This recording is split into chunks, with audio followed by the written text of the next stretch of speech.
अस्सलाम वालेकुम नाज़रीन, मैं हूं आपका मेज़बान AK आज़ाद। आप देख रहे हैं नवाए इंसान। नाज़रीन, आज जो सबसे बड़ी डेवलपमेंट है, जो सबसे बड़ी ख़बर है वो ये है कि अटॉर्नी जनरल ने ये वादा किया है सुप्रीम कोर्ट के रूबरू कि हम कोशिश करेंगे अपने लिंक्स को यूज़ करते हुए, अदारों से रिक्वेस्ट करते हुए कि किसी ना किसी तरीके से इमरान रियाज अपनी फैमिली के साथ ईद की खुशियाँ मना सके। नाज़रीन, इसी तरह एक बड़ी बैठक जरदारी और नवाज़ सर जोड़ कर बैठे। उन्होंने क्या गुफ्तगू की, उन्होंने आपस में जो मीटिंग की उसका अहवाल क्या है। उनका साथ देने के लिए पाकिस्तान से रवाना हुए थे ओन चौधरी, जो कि जहांगीर तरीन का पैगाम लेकर गए थे। उस मीटिंग का अहवाल ये है कि पाकिस्तान तहरीक इंसाफ पर मज़ीद प्रेशर बिल्ड किया जाए और इसी तरह से वफादारियाँ तब्दील करवाई जाएँ, वरना हमारी PDM की 15-16 जमातें इलेक्शन हार जाएंगी। इसी तरह से उन्होंने कहा कि अगर इलेक्शन जीतना है तो इसका वाहिद हल ये है कि गिरफ्तारियां मज़ीद की जाएं, वफादारियां तब्दील करवाई जाएं और प्रेशर बिल्ड करवाया जाए।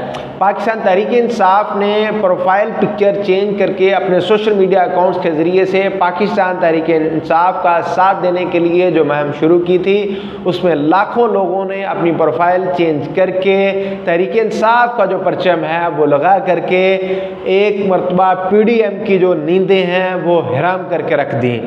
और इसी तरह से इमरान रियाज के हवाले से जो खबर है, इस पर चीफ जस्टिस और पाकिस्तान तहरीक इंसाफ की जमात की तरफ से एक इस बयान को खुशाइंद कहा गया है। इसी तरह से एक न्यूट्रल हम जिन्हें कह सकते हैं वकला तहरीक, जिनमें एजाज एहसन और खुसा साहब हैं, उनका भी यही कहना था, लतीफ़ खुसा साहब का, कि ये बहुत ही अच्छा होगा कि अगर अटॉर्नी जनरल साहब सुप्रीम कोर्ट के रूबरू जिस तरह से वादा किया कि हम इमरान रियाज की जो रिहाई है वो मुमकिन बनाएंगे ताकि वो अपने जो मामलात हैं अपनी फैमिली के साथ ईद की खुशियाँ मना सकें। इसके साथ साथ आज अदालत में ये भी तय हुआ कि किसी फैमिली मेम्बर्स को किसी तरह के आम शहरियों को, पाकिस्तानियों को हरासा ना किया जाए। मीडिया पर्सन के हवाले से स्पेशली बात हुई, इसी तरह से आम शहरियों के हवाले से बात हुई, वकला के हवाले से बात हुई।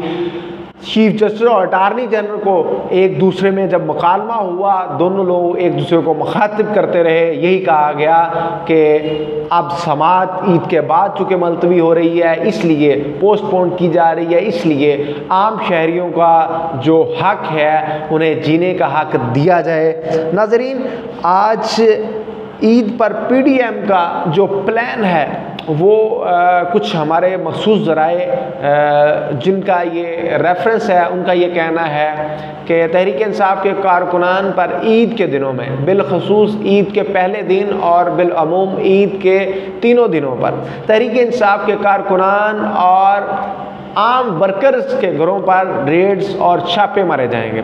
उसका मकसद खौफ और हरास है और दूसरी तरफ तहरीक इंसाफ ने इस खौफ और हरास के बुत को तोड़ने के लिए जो DPs लगाओ मुहिम का आगाज़ कर रखा है, इसकी वजह से PDM में खौफ और इस वक्त प्रेशर पैदा हो गया है कि हम जो भी चाल चलने की कोशिश करते हैं, तहरीक इंसाफ उस पर हावी होती जा रही है। इस पर जब जरदारी और नवाज शरीफ की जब आपस में मुलाकात हुई, उनका यही कहना था कि हम इमरान खान पर इस तरह से प्रेशर बिल्ड करके ही इलेक्शन में इसे शिकस्त दे सकते हैं। नाज़रीन, ये थी आज तक की ताज़ा तरीन डेवलपमेंट। फ़ैसला आपने करना है, आवाम ने करना है कि इस्लामी जमहूरिया पाकिस्तान में इस धरती माँ का हकीकी किरदार कौन अदा कर रहा है, इस्लामी जमहूरिया पाकिस्तान में आने वाले दिनों में क्या हालात पैदा हो रहे हैं, इस पर हम मज़ीद भी आपको रहनुमाई फराहम करते रहेंगे। इसी के साथ मुझे अपने मेज़बान AK आज़ाद को इजाज़त दीजिए। फ़ैसला आपका, आवाम का। अल्लाह निगहबान।